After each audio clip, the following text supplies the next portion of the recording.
You know, if you take people, and I've told you this, and you expose them voluntarily to things that they are avoiding and are afraid of, you know, that they know they need to overcome in order to meet their goals, their self-defined goals. If you can teach people to stand up in the face of the things they're afraid of, they get stronger. And you don't know what the upper limits to that are, because you might ask yourself, like, if for 10 years, if you didn't avoid doing what you knew you needed to do, by your own definitions, right, within the value structure that you've created to the degree that you've done that, what would you be like? Well, you know, there are remarkable people who come into the world from time to time, and there are people who do find out over decades-long periods what they could be like if they were who they were, if they spoke their being forward.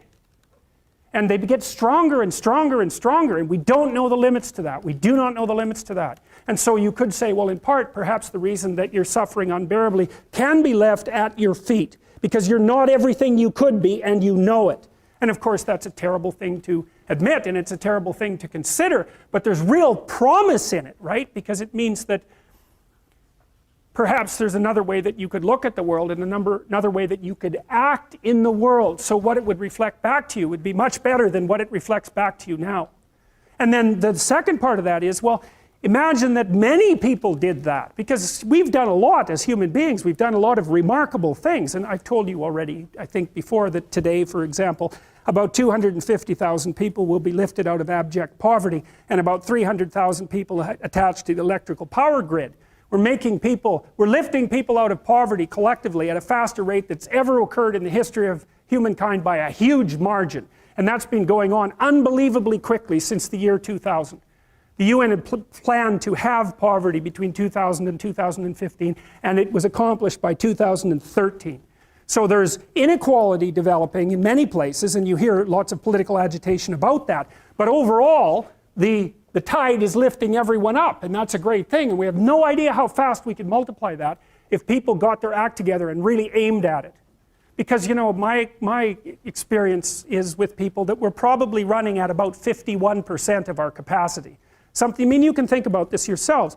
I often ask undergraduates how many hours a day you waste, or how many hours a week you waste, and the classic answer is something like 4 to 6 hours a day.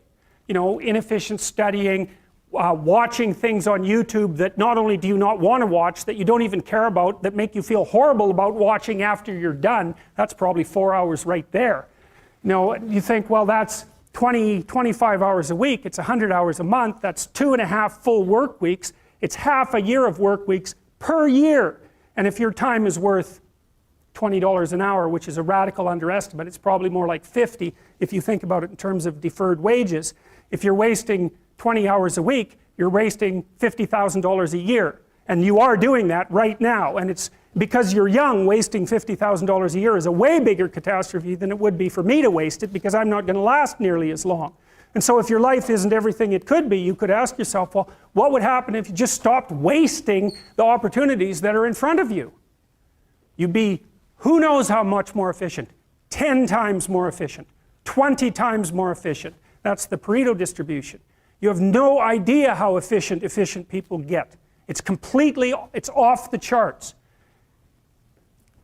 Well, and if we all got our act together collectively and stopped making things worse, because that's another thing people do all the time, not only do they not do what they should to make things better, they actively attempt to make things worse because they're spiteful or resentful or arrogant or deceitful or homicidal or genocidal, or all of those things all bundled together in an absolutely pathological package. If people stopped really, really trying just to make things worse, we have no idea how much better they would get just because of that. So there's this weird dynamic that's part of the existential system of ideas between human vulnerability, social judgment, both of which are major causes of suffering, and the failure of individuals to adopt the responsibility that they know they should adopt. And that's the thing that's interesting too, is that, and like another thing I've often asked my undergraduate classes is, you know, there's this idea that people have a conscience. And you know what the conscience is. It's this feeling or voice you have in your head just before you do something that you know is stupid, telling you that probably you shouldn't do that stupid thing. You don't have to listen to it, strangely enough. But you go ahead and do it anyways, and then, of course, exactly what the conscience told you was going to happen inevitably happens, so that you feel even stupider about it than you would if it happened by accident. Because you know, I knew this was going to happen, I got a warning it was going to happen, and I went and did it anyways. And the funny thing too is that that conscience operates within people, and we really don't understand what the hell that is. So you might say, well, what would happen if you abided by your conscience for 5 years or for 10 years? What sort of position might you be in? What sort of family might you have? What sort of relationship might you be able to forge?